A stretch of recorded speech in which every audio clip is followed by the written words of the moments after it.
Rolling. 5, 4, 3, 2, 1.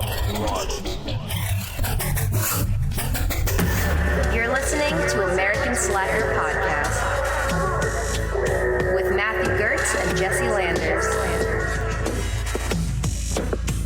You'll see here the human male boasts the size of his testicles. I drive grape when I'm blood. It's all about the sauce. Good, get him out of here. Get him out of here. Oh man, speaking of fucking, you want popcorn? I'll give you a popcorn kit. I'm just trying to go to Colorado and smoke some weed. Watch your fucking tots, huh? Those are my biscuits. Now, this is all alleged.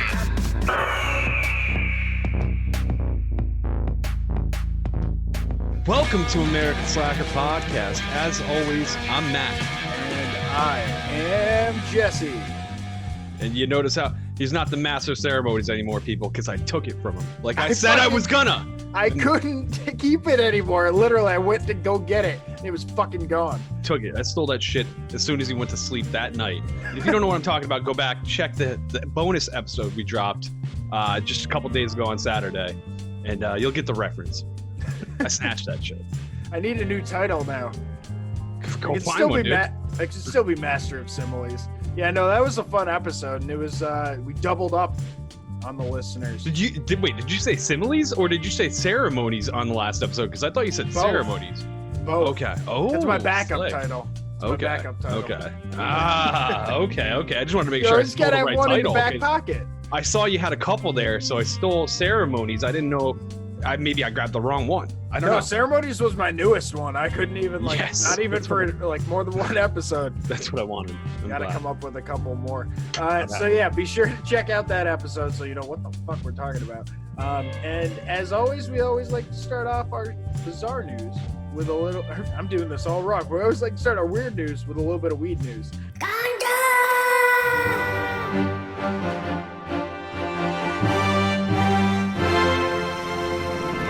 Weed news.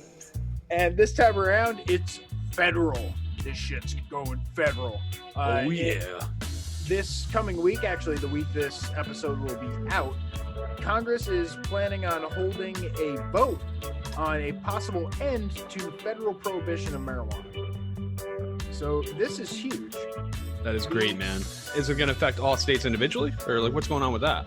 So this is first off, to give people an idea, it's called the MORE Act. It's Marijuana Opportunity, Reinvestment, and Expungement. It will provide resentencing, expungement of records. It's also going to set up a 5% tax on sales that will go to these different programs that will aid people who have been negatively impacted by, being jailed over marijuana laws. Ah, good. And it has 55 sponsors, co-sponsors who are mostly Democrat. There's like one Republican on there, and it looks like, I don't know, this is something big. It could mean that the federal government declassifies marijuana from the federal classification of drugs, which it is good at a federal level, but it leaves some gray areas afterward. Yeah, it definitely does, right? I mean, because you're talking like it's gonna. All the states are still up to their own diligence to how they're gonna marijuana from now on. Like it's probably gonna stay the same. I mean, realistically. It would be up to each state individually at that point. Once the federal government just says, all right, we're hands off from now on. This isn't the ball's in your court. And it would literally be in the state courts who would be the ones deciding, what the new laws are, unless there's some sort of vote within each state to determine, like as, California, Colorado, Washington, Oregon have all done. Now, I can't help but wonder maybe the persuasion effect happens from this, where they see that the government's kind of flipped on the idea, so maybe they can like really take it seriously about legalizing recreational use in their states. Especially these hard states that still lock fucking people up, dude, just for having a joint, dude. Mm-hmm. And it's crazy that it's literally a matter of a state line. Which it could be even more, like, it'll be interesting to see what happens after this if it does end up getting voted through. because it might be even more heavily enforced by the states that don't want, cannabis to become their like state image. Yeah. Sure. Like all the bordering states of Colorado, are they going to crack down and be harder if they don't have, the same viewpoints? Yeah, true. I mean, some states probably are going to react like that too. You know it. Yeah. So it'll be cool to watch what happens with this. There was another banking related law 2 months ago that went up and ended up passing. So that maybe is showing that it could be a positive swing for this vote coming up. But I'm interested to see what happens. There's a couple of articles that I'll post up one of them. We were reading one from Forbes and another one from, I believe, MSNBC was talking about this. But it looks like a lot of places are reporting on this, so we can definitely expect it to come up. We'll be posting the article on Thursday on our Facebook page, so you can read a little bit more about that if you're interested. Nice. Check it out. Well, let's keep talking about drugs. Do you mind? No, let's keep doing it. All right, sweet. It's like the opposite of Dare said. Let's don't do it. Let's just keep on keeping on. All right, let's take a flight over the big pond. Let's go to Italy, where we're talking about 4 gang members were arrested this week after a wiretap showed police that they had lost a drug shipment in the Chiana Valley forest. Apparently, they lost 2 kilos of cocaine. And how they lost it was they buried it in the forest for somebody else to come pick it up. Okay. But now the shipment was set to go to the city of Arezzo. But what happened was another gang, intercepted the package. And I'm talking about a gang of boars, dude. Oh shit. Gang of wild boars found the cocaine buried in a glass jar and smashed it up and they devoured most of it. We're just talking boars on coke? Dude, boars on coke. Apparently there's about 2 million wild boars in Italy. Never would have known that. So they're a big issue to begin with. And now you got them out there just on a cocaine bender? What? This sounds like a fucked up version of Teenage Mutant Ninja Turtles or something. Dude, that's what I'm saying. You got a bunch of bebop and rock steadies running around the fucking Italian forest. Dude, I never heard about Pumbaa's habit, but it kind of explains a lot. He was running around and unpredictable at times, and he did, react quickly to insults. So yeah, Timon wasn't even real. I mean, that's a sign of somebody who might have a substance abuse. I'm just saying. Very true. I would suspect a couple of hippopotamuses to be on coke then too. Dude, they're really edgy, dude. You go buy one. You've seen videos, something that just like walks by a hippopotamus and they're just like, dead. Going after it. Done. There's so maybe that explains the animal aggression all over the world. Dude, maybe, dude. Cocaine. Stop giving the animals cocaine. Damn it, people. They could get a lot more money training those boars to find truffles out there in Italy. Dude, that's what I don't know. Could they? Dude? I don't know, man, because I think cocaine might be worth more per ounce than truffles. I don't know, though. I don't know. You work with animals. Isn't there like the whole you give them a treat that'll kind of incentivize them? Maybe you trade a little bit of coke now that they're the reward for the truffles ratio and all that. But I mean, yeah, and pigs and boars are definitely good at hunting truffles. But I mean, I don't know. We got to figure out cocaine's worth more. Yeah, I bet it is. Because then, I don't know. Maybe we got to train these pigs to get the cocaine. Now you just got to get into the cocaine truffle business. Hell yeah, dude. Oh, man. Really. These truffles make me feel like Superman. Woo! Either way, they're coming back covered in cocaine because of these boars. That's fantastic. You know what Italy is fantastic for is wine. Hell yeah. Oh, yeah. It's an amazing region for it. I'm not a wine guy myself, I don't like reds are a little dangerous. And in our next story, it ended up being $30,000 worth of dangerous. Woo! Damn. Okay. We have a wine that was spilt on an Hermes bag. See, I see Hermes and I want to say Hermes. A Hermes bag. Hermes. But I know everyone out there would slap me. Who's Hermes and why is he carrying a bag? Yeah, right. So this Hermes bag was $30,000. And a waiter at this country club in New Jersey ended up spilling wine. At least that's what this woman who owns the purse says. The country club where this happened, they deny all of the claims that this woman is making.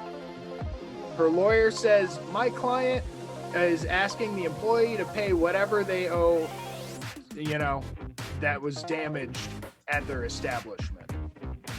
So they're suing the employee, and they're also gonna try and sue the country club. It's a mess, but they're saying, The employee, and they're gonna try to sue the country club. So they're like trying to hold anybody at responsibility for this purse. Totally. Okay. So, I mean, we don't have the exact of what's going on, but besides the fact that it was red wine spilt on a pink bag, which was a bag that was discontinued by Hermes, which could actually bring up the price of the bag itself. And the bag was a gift for her 30th birthday from her husband. So it's kind of like irreplaceable, is what the lawyer is saying. Okay. Now, what do you think? What's your take on this? I think these claims are crazy. Crazy? Downright preposterous. And I don't think they make a single bit of sense. Well, we're gonna bring you into court because Judge Jesse is sitting at the bench. Jesus Christ. Oh, I guess that's a court no-no. You better sit down or the bailiff's gonna have you hauled off. Yes, sir. We have a woman who claims that her $30,000 bag was ruined by a waiter at the country club. The waiter claims that it's not her fault. Okay. Well, I'm saying this is 100% not the restaurant's fault, all right? This restaurant, they have no liability to anybody bringing in something that is worth such a value to where that it can be damaged by simple things like drink spilling over or maybe food being dropped. Accidents happen commonly in an establishment such as a restaurant. How can they be responsible for that? All right. I hear your arguments, and I rule in favor of the restaurant. Thank you, Your Honor. Made a fair argument. I think if you're gonna bring out something of such value, it should be insured. Should be. And you shouldn't be bringing it to a goddamn restaurant in general. Oh, sorry. I did it again. Sir, I will have you held in contempt. Dude, I've no contempt here. Actually, it's pretty cool. Our jail cell we give once.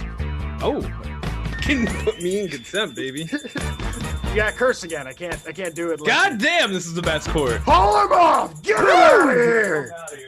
He's out of here. Get that man a blunt. Best court ever, man. Best court ever. Best court ever. So yeah, I guess that's what I would say too. Is get that thing insured if you're planning on bringing up something that's so expensive. Yeah, definitely gonna rule in the verdict of not guilty. And you know what? I can't say the same for the gentleman of our next story, unfortunately. Even though he is kind of a hero to me. He's kind of a hero to me. I'm gonna say it. You guys are gonna be like, why is he a hero? That is wrong. Because we're downright talking about mischief at this point. All right, we're going to Singapore where we're talking about a 66-year-old man who was sentenced to 20 days in jail, which is pretty lenient it's for mischief. But realistically, it's for about 286 counts of mischief because he switched the fucking tag on 286 luggage tags when he worked at the Shanghai airport in Singapore. Okay. That is a lot of misplaced baggage. According to all the research done in all of the tally up of all the fees and whatnot, anything that they had to handle for this fuck up, like the airlines, there was 2 airlines that were part of this that he worked for, I guess. Singapore Airlines and Silk Air. So he worked in one area for both of those airlines. And it affected, I guess, 221 different passengers, and it cost them $42,000 American, basically. Holy shit! For over this 2-year stint that he was fucking switching tags randomly. So, do you think that was like an all-at-once sort of thing, or that's just like every 5th bag he's just gonna rip a tag and like pop on like the last one he took? So it was like a special case, I guess, from what I read in the article. It was common for the belts to break down, and he would have to move bags from like one area to the next area. And it was like, I guess it was like, 50 feet or something, and he'd have to manually move them. And he was saying it was like rough work to have to pick up all these heavy bags and move them over there. And his argument, job, dude. Like, let's bring it back to court. His argument is that he was suffering from work-induced depression because the working conditions were basically just horrible. Which, I mean, from what I read, It sounded like a normal job to me. You just had to, like, you know, I mean, you had to do a little lifting here and there, like when the shit broke. Okay. They always say, like, can you lift 50 pounds or more, like, in the job description? Yeah, and something like that. Yeah. And so I guess that, and you can't just cover it up by, like, putting the wrong bags on the wrong flight. Like, that's not, you're going to get found out one way or another. Yeah. And sure enough, he did get found out. I would be so pissed, dude, man. The judge, yeah, that's what I'm saying. Like, he's my hero because this wasn't me. If I was one of those people, I'd be like, kill him right now. Kill him. That's 286 misdemeanors. It's got to be like 10 felonies. Just kill the man.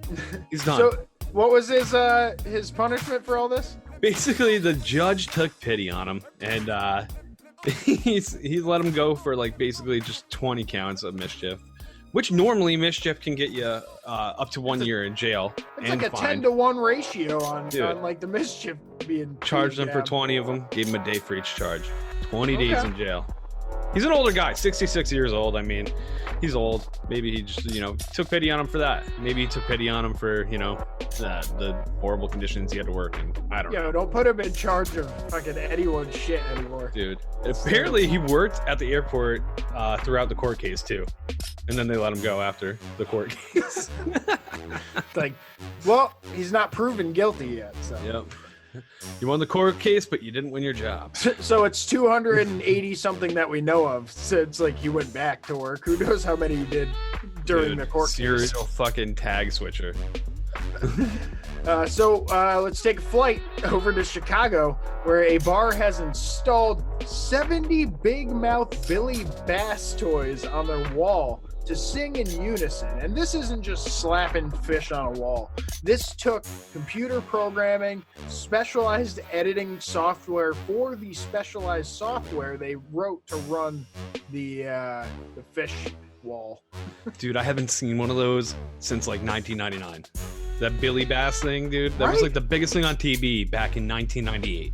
I'm surprised there's more than 70 to put on a fucking wall in the first place. I thought they were all destroyed back in the day for being possessed, because they would randomly just come on and say some random shit, dude, that made a kid go crazy. Right? It's worse than a Furby. Dude, way worse than a Furby, dude. I'd rather my kid have a Furby over a Billy Bass any day. It's like, take me to the river. Let's do that boat. It's like, Billy, what? that's a felony, dude. Yeah, no, I can't. I can't go back. So, the Royal Palm Shuffleboard Club in Chicago, they decided, it's a fun idea. Let's see if we can do it. And they ended up coming up with this thing. I thought I was going to be like horrified and be like, this thing's an abomination, but it's actually kind of fun. I like it. It does look fun. I saw that video. There's a video from Chicago's very own WGN9, and it shows the way that they programmed them. So, like, one will sing, and then they all sort of sing in unison, like as the backup vocals, and they have like 3 or 4 songs programmed right now. So it's part of this this shuffleboard club place that's like a bar. So if you are in the Chicago area, I definitely suggest going by and checking this out. I totally would. Dude, I want to go to Chicago just to check it out. It's so fucking crazy, and they're gonna add all kinds of cool songs to that. What are you here for? The Billy Bass wall? I'm here for one reason. Give me a beer. I will be at that wall. It's like a concert, personal concert match, just at the bottom stair, like, woo! The more beers you have, the more magical that place gets. It's like Disney World for fucking the drunk guy. Right? He's just like, dude, this never gets on your juicy. This is like some guy's just trying to go to the bathroom, and you're like, yeah, you gotta stop like everyone. You're pulling people in from like the emergency exit. Like, come here, come here. Fucking tourist, dude. Drunk guy showed me a fish wall, Mom. It's like, stop following strangers, Billy. Dude. Please. Oh, Billy. Dude, you know where Billy ends up, dude? On the fucking face of a milk carton. Or on the wall, if he's a Billy Bass. Or in the wall, dude. Oh, damn, dude. I didn't put that together. Just a bunch of bass and one Billy. Get on the wall. Matt, put that kid down. Clicked in Billy's. I added another one. Oh, boy.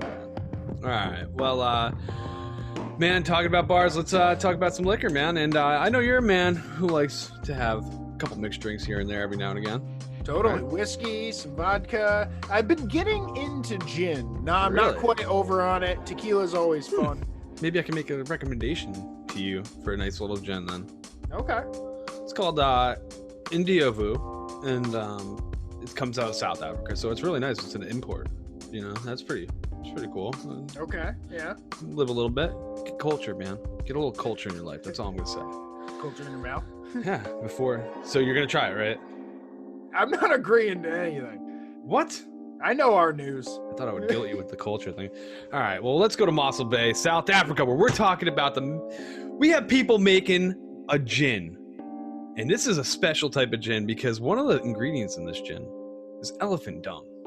Oh, yes. Yeah, that's why I don't agree to things. Come on, live a little. That you premise me with. I'm not a gin guy, otherwise I would try it. But I'm not a gin guy, so I mean, I'm not going to try it. Oh, but you're a gin guy. I gotta try it. You're a gin guy, so you should try it, definitely. I'll get you some whiskey with elephant dung. Ben, would you try it? Nah, I'm not. I'm not feeling it. yeah, I can imagine. What is this called? It's called Indiovu. Indiovu gin, actually. Les and Paula Ansley, they stumbled across this idea randomly on a wildlife safari. The rangers were talking about the way that elephants digest the variety of fruits and flowers and whatever that they eat. Okay. And they were thinking about how they looked over nutrients. I guess. Basically, just, all the leftover nutrients after the process. So what they do is they collect it. They tag the bags with the coordinates and time it was collected. So they can put that on the bottle that you buy. And lovely. Then there's a process of drying out the dung, rinsing it, drying it again, and then breaking it down to be used in the fermentation process. That's horrifically disgusting. Dude, I don't know, man. It's apparently quoted to have a nice flavor of lovely wooded, almost spicy, and earthy. I would never imagine elephant shit to taste spicy. But that's interesting to say the very least. It's just like dump cayenne in there, more cayenne, dude. This is so fucking earthy, dude. Oh my god, tastes like shit. Like just earthy, put red pepper in. Earthy, dude. Like I'm talking like earthy. Put a fucking U in between the H and the Y. Like earthy. It reminds me of that like South American civet that like eats the coffee beans and then poops it out and then they make the coffee. Fuck that coffee too. Yeah, see, I don't think I could go for that. Anything that has shit like in it as a feature. Did you guys try this coffee? It's so much better than regular coffee. Yeah. Like, and for everyone else that like says like, oh well, I'm sure you eat like greens and that probably had poop on it at one time and you wash it but you don't get all the poop off and you probably but that's a bug. Dude. In these it's a feature.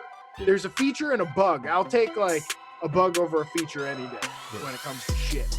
I'm from America where we accept that there's a certain amount of mouse and rat shit in our cereal, but we just don't talk about hot dogs. Yeah, I mean, if you're gonna straight up tell me there's shit in my food, I'm leaving. I'm leaving, dude. I'm with you, dude. I'm dropping it where it stands. Let's leave Indiovu on its own. I'm sure they'll do well, people. I'm sure they'll do well. There's a lot of freaks out there. I was gonna say, can I order it to an enemy for Christmas? I don't know if you can internationally ship alcohol like that. I don't know. Can you? We'll have to look into that. Maybe if we can do that, we will definitely at least put it on our fucking stories and say, hey, you want to dose an enemy and get them that, you know? There you go. Yeah, we'll definitely do an update on that. Indiovu, it's called Indiovu. Indiovu. Yeah. Look up elephant dung gin. I'm sure there's not many on the market. That's awesome. We'll put that up in our stories so everyone can get a look at it. You know what other kind of shit we Americans don't stand for? What's that? Is bullshit. And did our funny clip of the week. There's some fucking funky bullshit going on in this scene that plays out. And yeah, dude, definitely check out the YouTube if you're not, because it's fucking ridiculous. This video, you sent it to me, and I was like, dude, that's out of control. How could you handle a child like that? We got a school bus pulled up on a city street, and like there's toys being tossed out of the bus, and then there's what looks like a kid with a backpack being thrown from the bus and by the bus driver, who's like fucking 3 times his size. People are screaming at him. They're like, what the hell are you doing? Get off that kid. Why are you fucking roughhousing on this kid? And they realize that's not a kid. What? That's not a kid. That's a little person with a backpack, man, and a little furry jacket. Everything I've been told is a lie. All right, I'm upset. This is obviously staged, but obviously staged. The reaction that we get from the people around is clearly genuine because they are horrified with this bus driver. Dude, he's a piece of shit until you realize that he's actually a hero. Yeah, it's like, what the hell? What the hell was that guy's agenda, that little guy? What was that little guy going to do when he got to that elementary school? Because that's what I want to know. Toys. Maybe there's a sad story here where he needed an education. He's like, I'm going back, baby. I'm going back. I can do it. They won't even know. I saw Billy Madison. Yeah, I can definitely do it. He's pulling a jack. Dude. Like, for Robert Williams. Fucking. He's like, I got a mix of the Benjamin Button Jack disease, dude. All right? Don't worry about it. Sir, you got a goatee. Like, get off the school bus. I'm only 7. Shut up. You're fucking 7 times fucking 8. Like, you're fucking... You were born in the 70s. Get the fuck off this bus. You're 54, dude. Get out of here. Oh, my God. So that is our funny clip of the week. Like Matt said, check out our YouTube. It's always good if you hit the little subscribe button over there. We'll also be posting this up throughout our social media. We put it on our Facebook page on Friday, so you can see it over there if you go and like the page as well. Hell yeah, check it out. Tons of funny content. Keep you gassing and laughing. All right. Yeah, we're gonna get into some Netflix picks right now, but before we do that, we'll be right back after this quick break.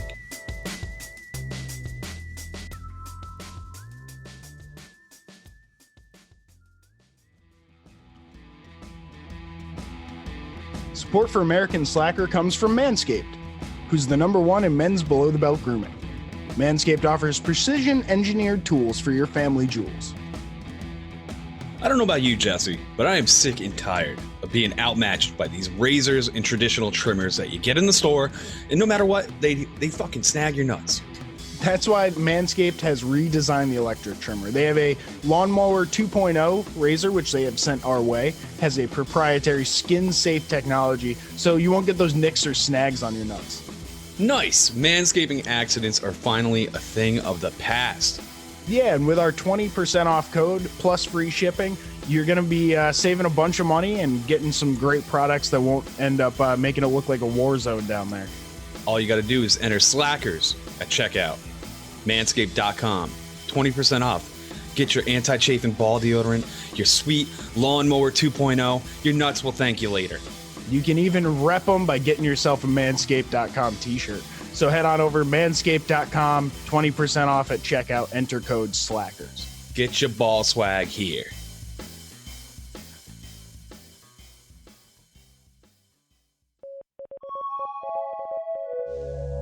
These are untethered conversations at the back of a bar. These are the things that we oft leave unsaid. These are the lost signals we put out into the ether.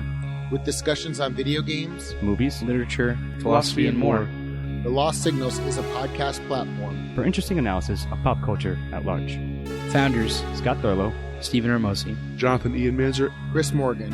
I produce a steady stream of content since March 2015 to bring our unique views and ideas to our audience. Movie time, motherfucker.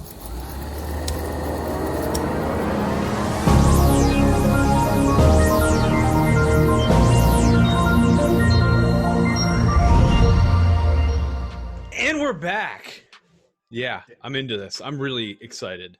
You know, it's cold here in New York. I know you're in California where it's like fucking tropical and you're just walking out there with your fucking 60s, aviators and your flip-flops on, but it's cold in New York. Aviators. It's cold in New York and it's cuddling weather and time to watch some nice little series. All right? Did you say coupling weather? No, it's cuddling weather, dude. I thought Don't make this like, weird. Couple up. Better find someone, you're gonna freeze to death. Dude, no, but for real, it's binge season, bitch. And it's time to really, you know, a lot of people are spending a little more time inside because it's nasty outside, if you live in the Northeast at least right now. And yeah, man, we got a couple recommendations that I think everybody would enjoy to watch. Totally. I'm going to start it off with Living with Yourself. This was an interesting little find I came across on Netflix, and it stars Paul Rudd and who else does it have? I knew I was gonna trip up on her name. Aisling Bow and Desmond Borges or Borge. Those actors I wasn't so familiar with, but Paul Rudd I saw and I was like, oh, I like stuff that Paul Rudd does, especially that guy. Things that are more dramatic are always interesting that I've seen him in. So this is a comedy / drama, and it was a web television series originally, but it was eventually brought to Netflix. Paul Rudd was a executive producer on this, and the creator was Timothy Greenberg.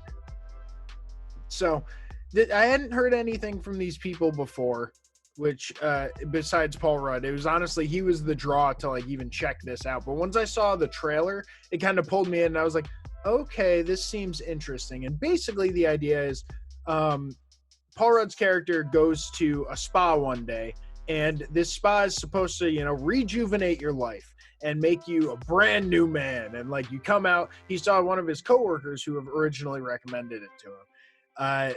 The spa itself is a little bit twisted in a dark way, and it eventually comes out that it creates a clone of yourself, and you end up dead, which isn't too much of a reveal if you're actually going to get into the show, because it's so much more than just that.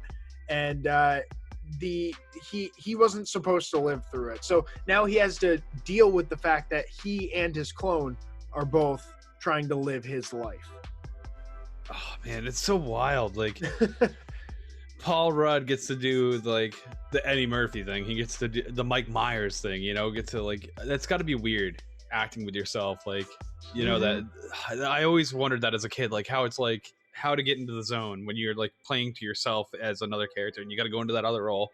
Right. And at first it kind of tripped me up the way that they were shooting it, and like the fact that there's two Paul Rudds, but the way that they did it becomes very natural after a while. Okay. So it doesn't take you out at all the way that. Oh yeah, no, I wasn't. I was just behind the scenes. I know Paul Rudd, dude. I love that guy. I know he probably killed it, and I can't wait to watch this. I haven't had the chance to watch it since me and you talked about it, but dude, I know it's probably a killer series. Oh, it's fantastic, and I believe it was only a couple of episodes. There's like one season, and I want to say 6 total. Let me count them up really quick here. 1, and that's it? 2, 3, 4, 5, 6, 7, 8. So there's 8 episodes, and they're I think like 30-40 minutes long. They're not too bad in terms of, and it's only the first season. I could see there being a second season based on what I've watched, but it was fantastic. I was really surprised how hooked I was on it. It was one of those shows where I'm like, I'll watch one more episode. Okay, I'll watch one more episode. Like, shit, it's like 2 a.m. I'm gonna watch one more episode. Dude, it's like another Paul Rudd production that I'm pretty sure you loved as well. Hot Wet American Summer. Yeah. I feel like these series, this is the future. People are tired of like just the movie and it being over. It's time to expand with this like streaming capability, and the series I feel like is going to be highlighted as the new like movie type deal, like where it's like a saga that can actually be played out in time. And given the time that it needs to really unfold a really in-depth story, when you have creative writers anyway that can really write something that's appealing to the mass, that is. And that's super important to kind of give that room for creativity so that people can kind of take it to its full extent and not be limited by either time restraints or like, budget's always going to be a limitation, but like time restraints or like, commercial like deals and stuff like that, what you can and can't do. Yeah. It opens up a lot if you're just like, all right, let's make the best possible thing and put it out to the length that it needs to be. Yeah, let's see how it stretches out. Like, let's write the story out and see what we feel is appropriate. The season could be 8 episodes, could be 24 episodes, like depending on what the story really calls for. So it's cool to see that kind of stuff. This is available on Netflix, and it did okay on, better than the normal picks that I come up with on Rotten Tomatoes and IMDb. Rotten Tomatoes tomato meter gave it 81%, audience score gave it 85%. And on IMDb, it got a 7.4 out of 10. So not too shabby. They seem to agree with me. It's hard to, unless it was like a masterpiece, it doesn't seem to get like 100. Yeah, and that's impossible with them assholes. I'm just gonna say it. They really hate movies that I love, and it makes me so upset. That's Living with Yourself on Netflix, so be sure to check that out. Definitely want to check it out. And I'm going to talk about something that really is I love this, the toys that made us. And I, if you don't know, I collect things. I'm a collector of like actual figures and weird little things like that. So if you're watching our video, you can see them in Matt's background. Yeah. Like I love like shit from when I was a kid, and even movie shit. Like I love movie collectibles as well. And man, this is like, it's so interesting because the toys that made us, it came out 2017 in December, and it breaks down the whole category of like where the toy came from, whether it was production or whatnot, and it breaks it down to the category of like what the toy is. So it's like they started out with Star Wars, Barbie, He-Man, and G.I. Joe in a 4-piece episode on Netflix. Then they got picked up for another 4. They did a bunch of other things, Star Trek, Transformers, Lego, and Hello Kitty. And recently, they touched my heart because I love Power Ranger shit. I'm a total nerd with that shit. And they did Power Rangers, Teenage Mutant Ninja Turtles, My Little Pony, and wrestling. Like the whole wrestling fad of the 80s and early 90s. So they're all over the place. All over the place. And they're going to probably keep going because, I mean, I can't even talk. Like, I love the way they break it down between, the story and just the way the production is done. The cuts are entertaining. It's comedic, which comes from, this was all created from Brian Falk West. And this guy, he's done a shit ton of comedy specials. So like comedy's kind of his thing. He's done Bob Saget, Craig Ferguson, Jim Gaffigan, Louis C.K. I mean, he's done a shit ton of actual stand-ups specials, producing them and whatnot. So it's kind of his thing. And the way this is broken down, there's not any other collect besides like the Pawn Stars or like shit like that. I feel like kind of touched it a little bit. Anything like this is usually done really corny on the internet, but Netflix badge, man, you automatically assume, and it was correct. This was done with like the highest quality of storytelling, production value. I watched like the first 1 or 2 episodes, I believe, of it, but they did a really, really good job exploring the specific topics. Yeah, man, it's really cool to like just learn the background. Nostalgia City, baby. And I think that's why I collect too, is just the nostalgia effect of it. And, it's just really cool, man. I really enjoyed even things that I didn't collect, like the Barbie episode was very interesting because you learned a lot about like where Barbie came from and the whole fucking time period where Barbie was developed, in the history behind it, early 1900s. Yeah, it's way older than you think. And Legos and Lego. Who didn't play with Legos when they were a kid? I mean, so there's a lot of episodes that might pertain to you a little more than others, but I really fucking enjoyed this, and surprisingly, it got some pretty good ratings as well. Nice. 8.1 on IMDb. Rotten Tomatoes gave it 88% out of the average audience user. Pretty damn good. And I think anybody out there would like, certain episodes at least to relate to like their childhood, or just storytelling in general, man. It's really good.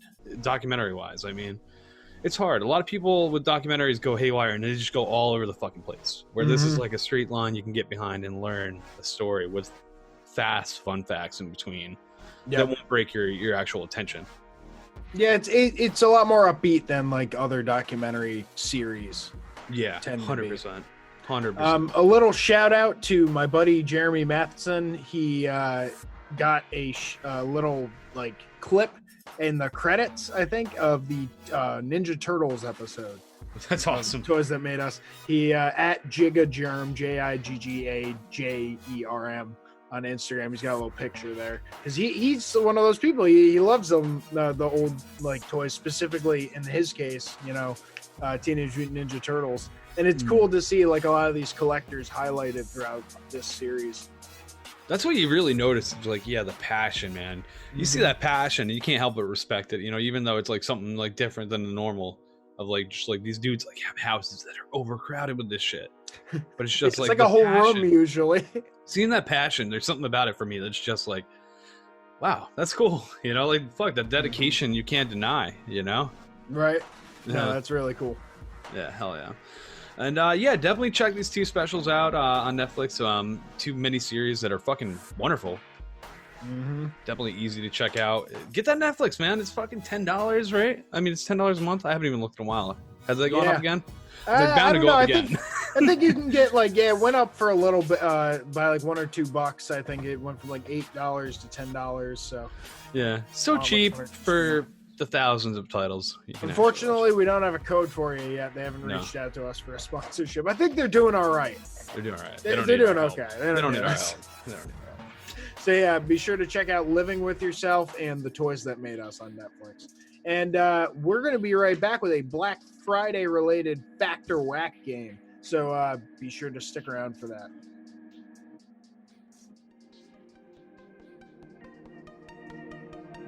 This episode is brought to you in part by hemp-cbd.com. Hemp-CBD was founded in Albuquerque, New Mexico, with the mission to provide the best products in the industry. Hemp-CBD has created a one-stop shop for tons of CBD products, such as tinctures, edibles, topicals, pre-rolls, vape, and pet products. The products carried by Hemp-CBD are sourced from an organic hemp that's grown in the United States, lab tested, and consists of CBD isolate, which is the purest form of CBD. This testing ensures that their products contain CBD and no other cannabinoids like THC. Head over to hemp-cbd.com and use promo code SLACKER for a 20% discount at checkout. That's hemp-cbd.com, promo code SLACKER.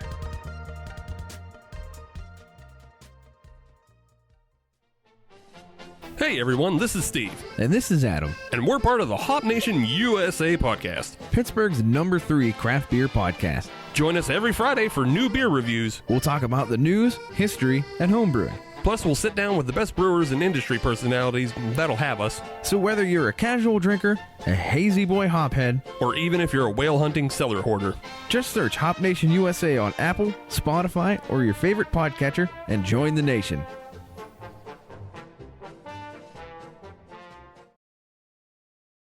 Oh, that is whack.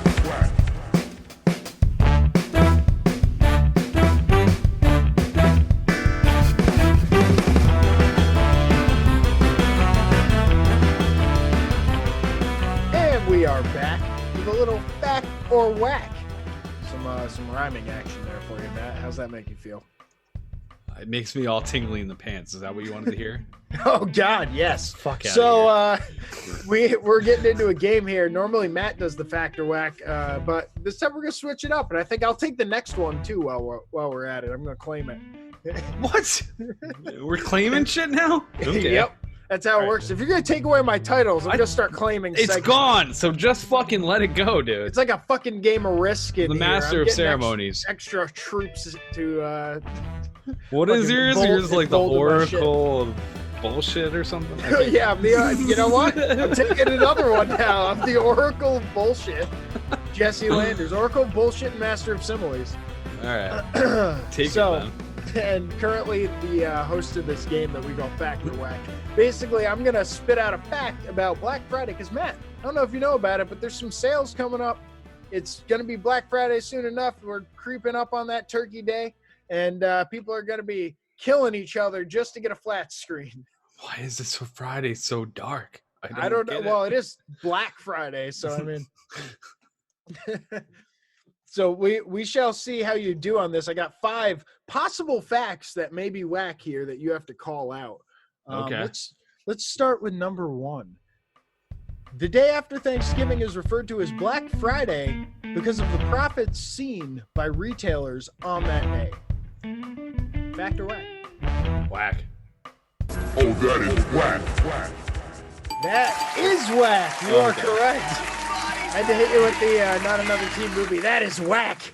It was originally coined by traffic cops in Philadelphia in the 60s to describe the disastrous traffic conditions. All that smog, all these terrible things. Fuck that so smog, dude. You got that one right. You're number 1 on that one. So damn right I'm number 1. Number 1. Let's see. Number 1! Fair on number 2. 1. Recreational Equipment Inc., or REI, opted to not open on Black Friday due to how out of hand the day has become, with workers getting paid to go outside for them. Is this a fact? Or is it whack? I don't know anything about this, so I'm just gonna go free wall and I'm gonna say fact. You are correct.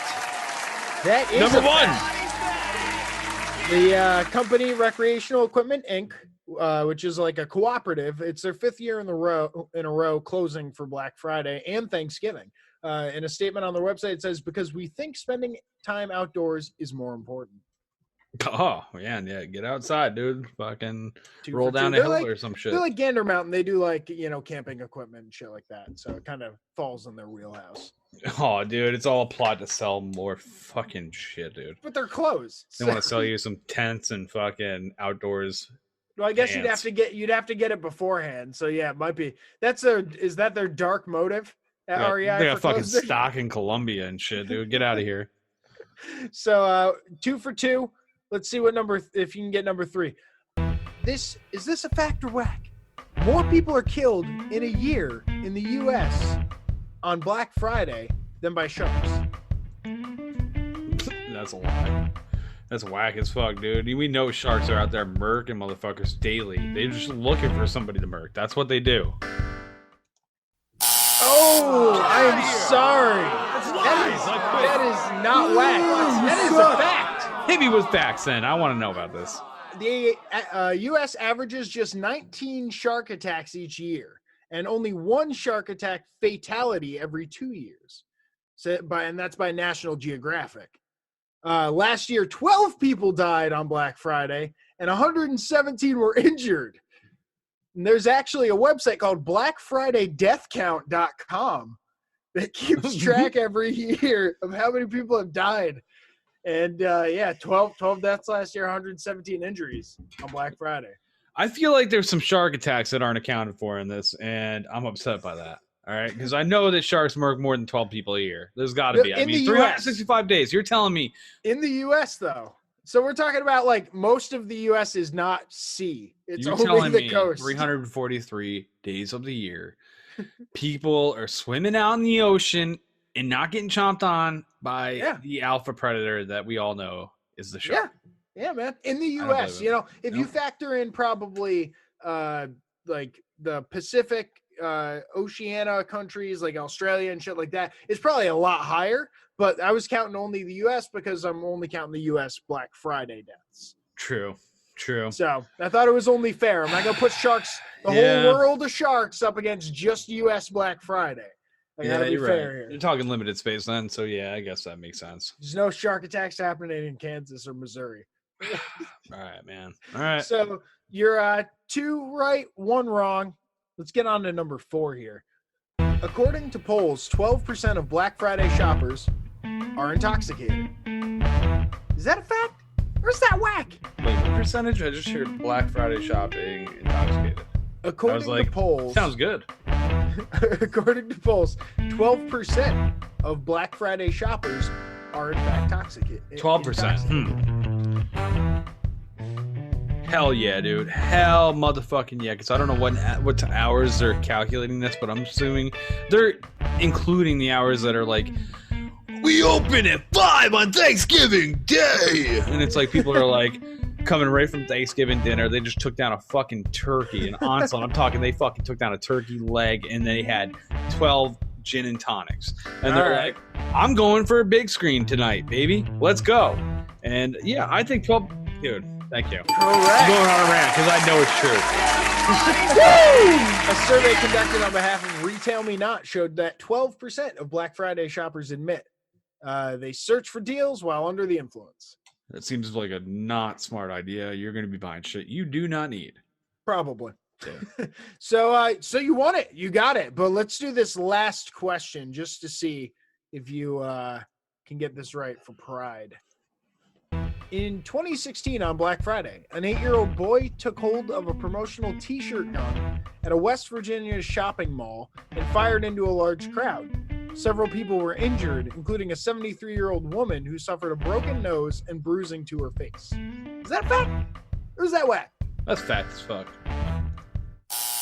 Oh, that is whack. That is whack! What? That is not true. That's just something I made up. That's a fucking setup. It sounded kind of funny. I'm thinking you think an 8-year-old gets a hold of a t-shirt gun? Fucking starts firing into a crowd. You know how many times an 8-year-old gets a hold of any type of gun? A lot. It happens all the time. Do not read Texas news because I do. T-shirt guns are super, super rare. I don't know, man. I've been trying to find one for years. Dude, I don't know. Look on eBay, bro. I think you can get one.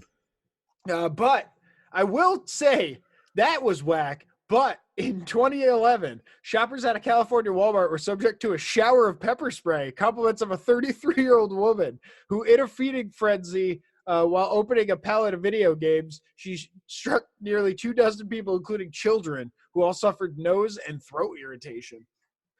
Oh, my God. So my story might have been made up, but someone did pepper spray a whole crowd of people. Dude, that sounds like a normal Black Friday to me.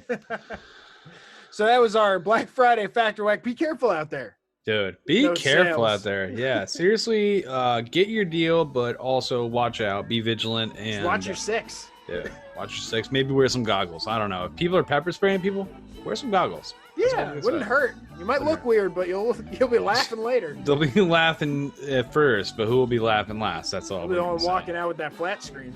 Dude, yeah. You're going to get the fucking deal. You're going to get that doorbuster, all right? We got faith in you. All right, people. Hey, thank you, everybody, for tuning in. Last time Jesse stole this, I didn't get to tell you how much that I really fucking love you. And you know what? I got double the love saved up because I love you guys so fucking much. And I know Jesse does too as well. I'm not going to steal it. We love you guys. And, a lot of people tune into the Instagram Live that we recently started doing again. Definitely check that out. Fucking, we're going raw on there. We're raw dogging the fuck out of Instagram right now. All right? They get to what he means by that is you're getting the unproduced behind the scenes. All right.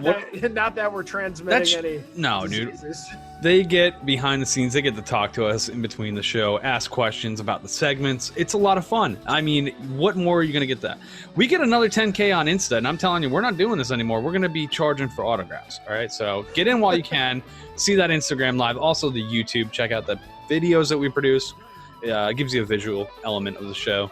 Yeah, and hit us up on Twitter. You can DM us, and I'll definitely get back to you. I'm pretty active for our account there. Yeah, hell yeah. And, fuck yeah. Get at me, MWG Media on Instagram, Matty G from HP on Xbox. And I'm at Jeremy Renner on everything. And another lie from this fuckface. At Landers the Plane on all them shits. Ding, ding, ding, ding. Yeah, put them in a body bag. All right, people. Until next time, you heard it. That's it. There you go. We're smoking America. We passing America. I'm mapping America.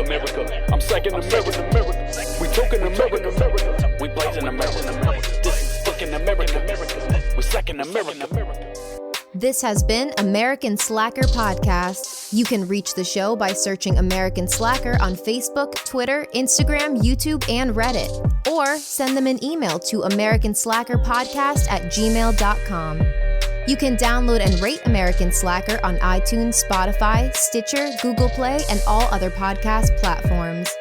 Visit the show's website, aspodcast.com, where you will find every episode, official merchandise, and links to their Patreon if you would like to support American Slacker. Give me a minute. Think about the seconds that are passing. Man, I gotta go and get it, grab it. Why you gotta go and act savage? Smoking weed, I gotta feed the habit. Now I'm on some other shit. Things that I gotta go get. Medical all on my slip. You falling like dominoes, bitch. Stuck in my ways, fucking high days, fucking sideways in the driveway. We smoking America. We passing America. I'm mapping America. I'm psyching America. We talking America. We blazing America. This is fucking America. We're psyching America. We're psyching America. Oh yeah, man. Another one in the fucking book.